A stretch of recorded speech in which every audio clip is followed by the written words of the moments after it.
ตักฮอโจจะตาตามตีตัวนับ4ตัวลื่นสุดเนื้อหมายเซียวเฟินเจินถ่อมตั้งในค้าเซียวเฟินเจินวันนั้นป้อนความไตก็เป็นห้องว่าเหมือจับตัวป้อนความ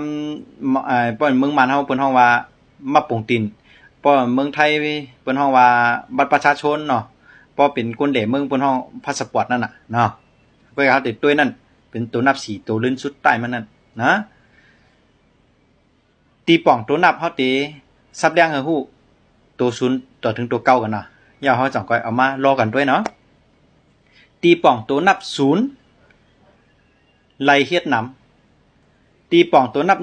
1ขึ้นอย่างมาสูงตีป่องตัวนับ2มีอาจุนหลีตีป่องตัวนับ3เฮ็ดรวยตัวเก่าตีป่องตัวนับ4กวนหิมหอมจำตัวตีป่องตัวนับ5กล้าขายตีป่องตัวนับ6มีดังเซอตีป่องตัวนับ7เฮ่อทนตีป่องตัวนับ8มักมีตีป่องตัวนับ9คืดกับปานป้ายอยู่ดีนะเนาะเปิงเตียกมันเหมือนหนัง4ตัวลื่นสุดเป็น1 6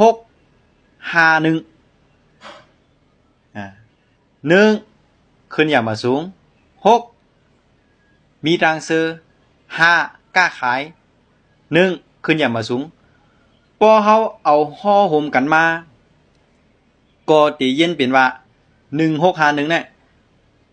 ขึ้นอย่างมาสูงมีตังซื้อกล้าขายขึ้นอย่างมาสูงนะครับตอนตาเงาตรงหัวในย้อนกึดยังไว้กันได้ก่อนค่ะทบยากันแทงเหมือในเงาตรงหัวหน้าสลาตื้นดีสลากาปันเหมือว่นถึงจุดจตะว่นถึงสลาตื้นดีเหมือสูงค่ะ